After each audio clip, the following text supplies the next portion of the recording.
Hello दोस्तों, good morning और स्वागत है आप सभी का आपके फेवरेट यूट्यूब चैनल पे। जी हाँ दोस्तों, अगर आप प्रिपरेशन कर रहे हैं फिजिकल एजुकेशन से रिलेटेड किसी भी कॉम्पिटिटिव एग्जाम की, तो आप सभी दोस्तों की प्रिपरेशन में एवं रिवीजन में हेल्प करने के लिए लगातार डेली बेसिस पे हमारे चैनल पे अपलोड की जाती हैं ओल्ड क्वेश्चन पेपर से लिए गए मोस्ट इम्पॉर्टेंट MCQ क्वेश्चंस की सीरीज।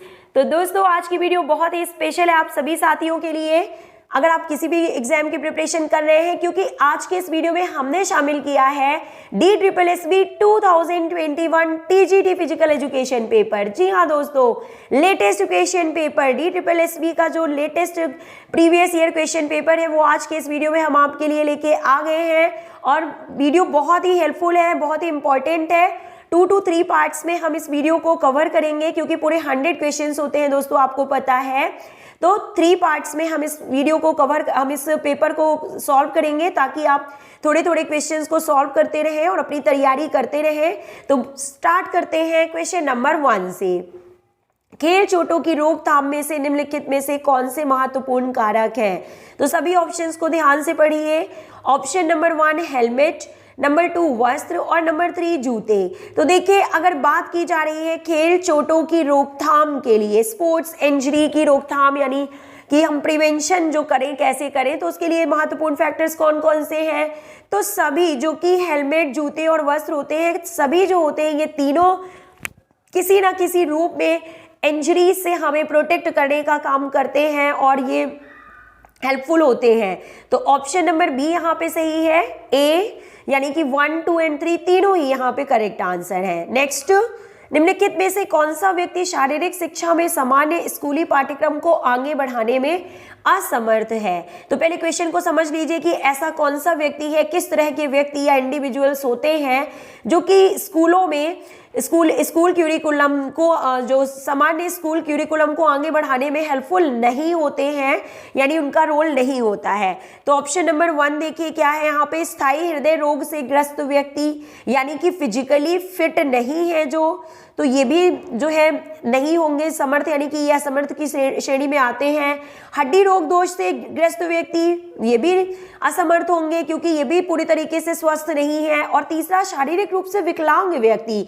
तो तीनों ही ऑप्शन को आपने ध्यान से पढ़ लिया और करेक्ट आंसर आपने गैस ही कर लिया होगा।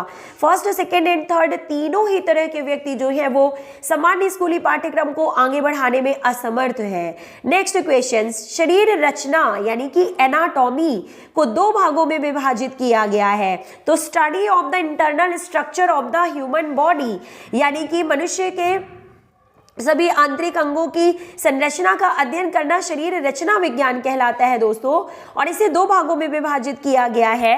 तो निम्नलिखित में से कौन से वो भाग हैं? देखिए कौन से जो है वो 2 भाग को बताते हैं। तो देखिए ऑप्शन नंबर क्या है, नंबर 1 एनाटॉमी यानी कि सकल शरीर रचना, और दूसरा जो है सूक्ष्मदर्शी शरीर रचना। तो ये दोनों ही टाइप यहाँ पे सही है। ऑप्शन नंबर सी इसका करेक्ट आंसर होगा कि 1 तथा 2 दोनों ही सही है। Okay, let's move to next question.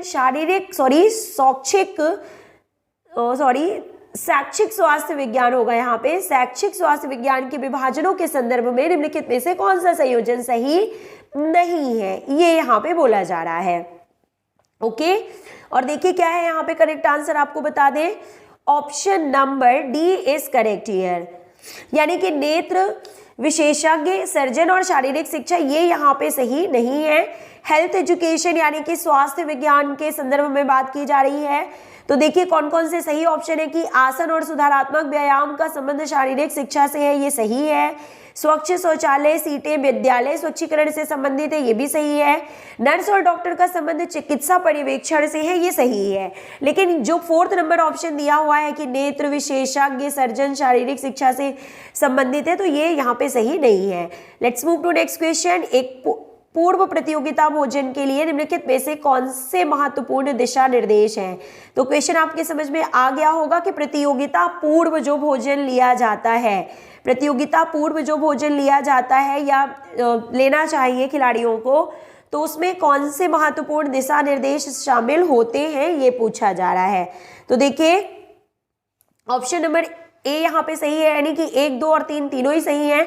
तो देखिए दोस्तों, प्रतियोगिता पूर्व कार्बोहाइड्रेट में उच्च और वसा को कम लेना चाहिए। जो भोजन लिया जाता है उसमें कार्बोहाइड्रेट उच्च यानी कि ज़्यादा मात्रा में और वसा कम मात्रा में होना चाहिए और पचने योग्य भोजन लेना चाहिए।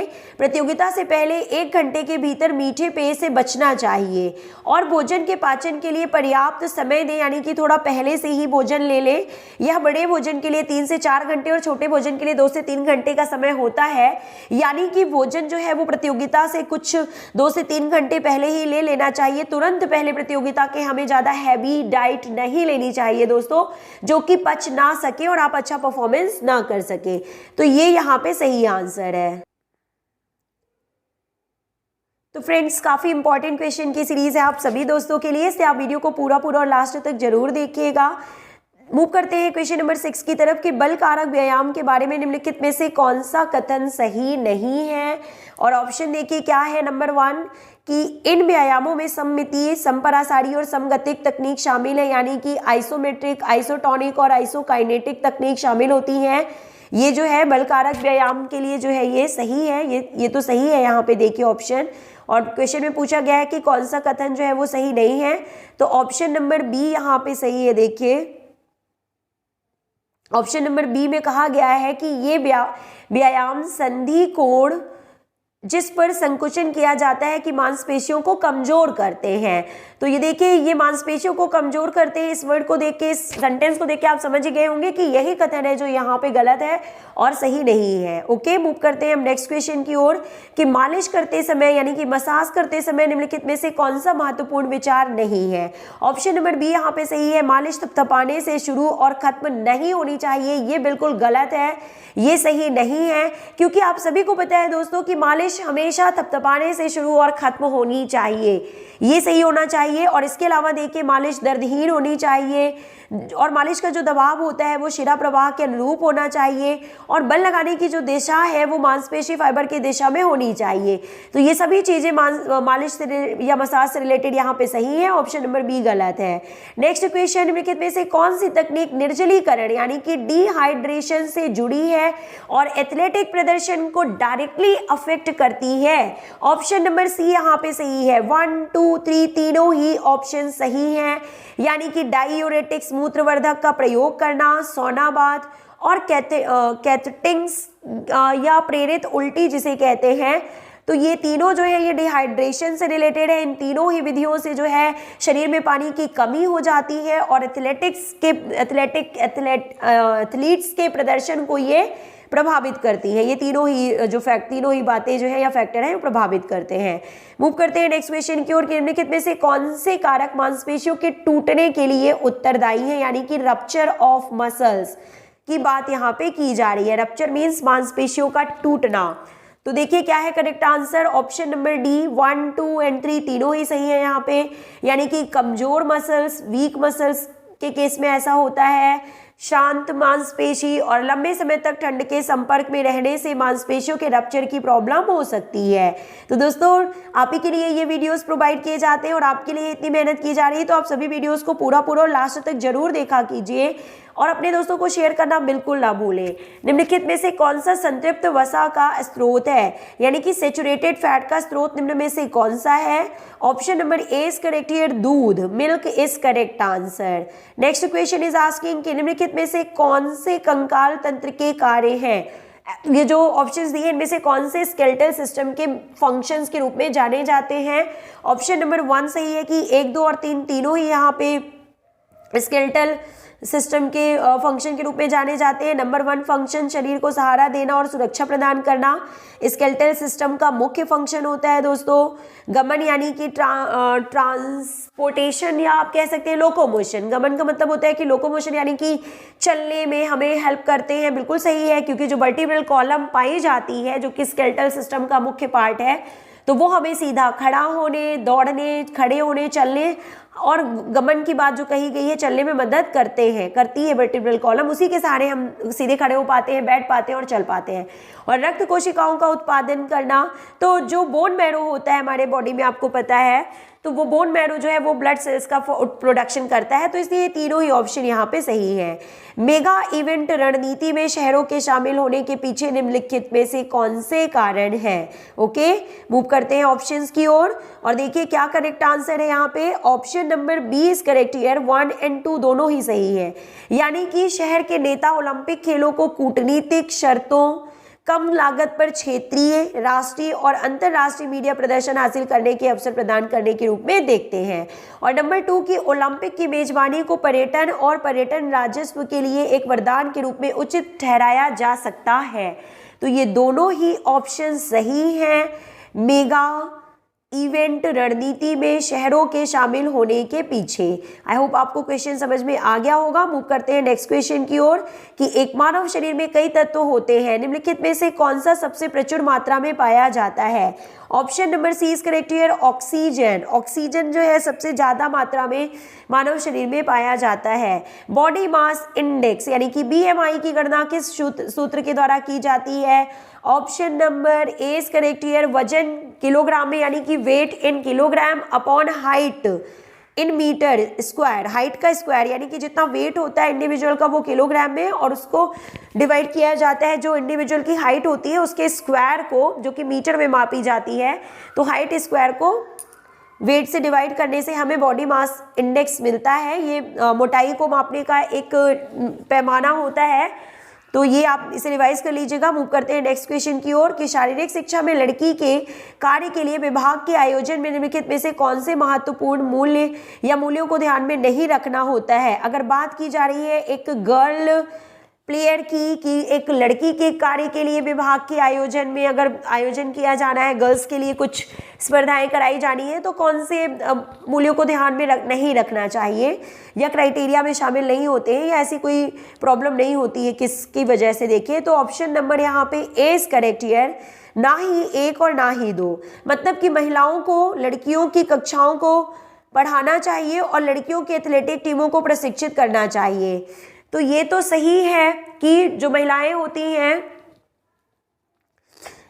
ये यहाँ पे लिखा हुआ है कि इन मूल्यों को ध्यान में नहीं रखना होता है, तो ना ही 1 और ना ही 2। शारीरिक शिक्षा में लड़की के कार्य के लिए विभाग के आयोजन में निम्नलिखित में से कौन से महत्वपूर्ण मूल्यों को ध्यान में नहीं रखना चाहिए? हाँ, तो देखिए जहाँ तक बात की जा रही है पढ़ाने की या स्किल्स को सिखाने की, तो ऐसी कोई बाउंडेशन नहीं होती है कि सिर्फ महिला टीचर ही जो है वो लड़कियों को पढ़ाएंगी, उनकी क्लास लेंगी या उनको गाइड करेंगी या फिर उनकी टीचर होंगी या उनकी ट्रेनर होंगी। ऐसी कोई बाउंडेशन नहीं होती है।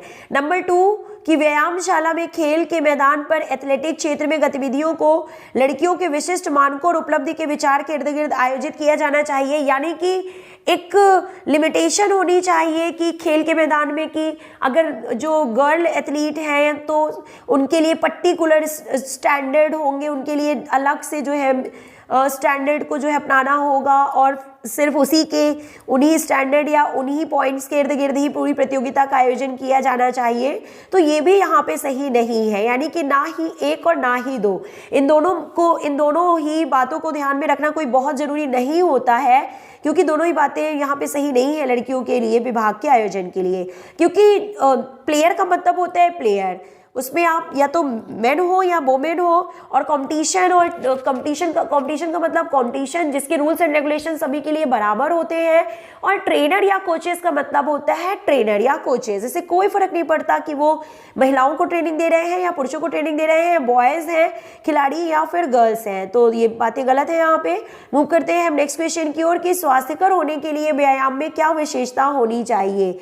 Option number B is correct here, 1 तथा 2 दोनों। यानी कि स्वास्थ्यकर होने के लिए व्यायाम में यानी कि जो एक्सरसाइज करते हैं उनमें क्या मेन उनकी फीचर्स होते हैं। तो जो व्यायाम है उसके बारे में देखिए क्या बात सही है कि यह रक्त प्रवाह तंत्र की आरोग्यजनक गतिविधि होनी चाहिए, और नंबर 2 यह उत्सर्जन तंत्र की आरोग्यजनक गतिविधि होनी चाहिए। यानी कि यहाँ पे बात की गई है दोनों सिस्टम की, यानी कि सर्कुलेटरी सिस्टम और एक्सक्रीटरी सिस्टम की प्रॉपर फंक्शनिंग होनी चाहिए, ये बोला गया है। और उसकी फंक्शनिंग को अफेक्ट करने वाले नहीं होने चाहिए एक्सरसाइजेज, और पॉजिटिव इफेक्ट होना चाहिए किसी भी एक्सरसाइज का हमारे बॉडी के किसी भी ऑर्गन सिस्टम पे, ये दोस्तों आप जान लीजिए। अगर निगेटिव इफेक्ट हो रहा है किसी भी एक्टिविटी का या एक्सरसाइज का, तो वो हमारे शरीर के लिए सही नहीं है। मूव करते हैं हम नेक्स्ट क्वेश्चन की ओर कि उदर मेद के डैश के बढ़ते जोखिमों से संबंधित है। तो option number A is correct here कि 1, 2 और 3 तीनों सही है, यानी कि मधुमेह, उच्च रक्तचाप एवं चक्रीय हृदय रोग के लिए जो उदर मेद यानी कि मोटापे की समस्या आई थिंक बात की जा रही है उदर मेद की। और क्वेश्चन नंबर 17 की तो हम आपको बता देते हैं इसको इंग्लिश में क्या बोलेंगे दोस्तों। State the key action involve in stopping any bleeding. Okay sorry, यहाँ पे मैं इंग्लिश क्वेश्चन पेपर देख रही थी लेकिन 17 का कुछ और ही क्वेश्चन दिया हुआ है, तो सॉरी दोस्तों। उदर मेद आई थिंक मोटापे को बोला जा रहा है कि इसके बढ़ते जोखिमों से क्या हो सकता है, तो ये तीनों ही रोग हो सकते हैं। मूव करते हैं हम नेक्स्ट क्वेश्चन की ओर कि निम्नलिखित में से कौन सा ऊतक या ऊतक के प्रकार में आता है। तो बताइए, तंत्रिका ऊतक, संयोजी ऊतक और एपिथेलियल ऊतक, इन तीनों में से कौन से ऊतक के प्रकार हैं और कौन से ऊतक के प्रकार नहीं है। बहुत ही सीधा साधा सिंपल सा स्वीट सा क्वेश्चन हमने आज आपको होमवर्क में दिया है, और आई होप कि इसका आंसर आपको जरूर पता होगा दोस्तों। मिलते हैं नेक्स्ट पार्ट में, DSSB पार्ट 2 में, जिसमें हम आपको बाकी के क्वेश्चन सॉल्व कराएंगे। तो वीडियो कैसा लगा, अच्छा लगा हो तो लाइक कीजिएगा, कमेंट में अपने व्यूज लिख के जरूर बताइएगा। मिलते हैं नेक्स्ट वीडियो में, till then take care, good bye.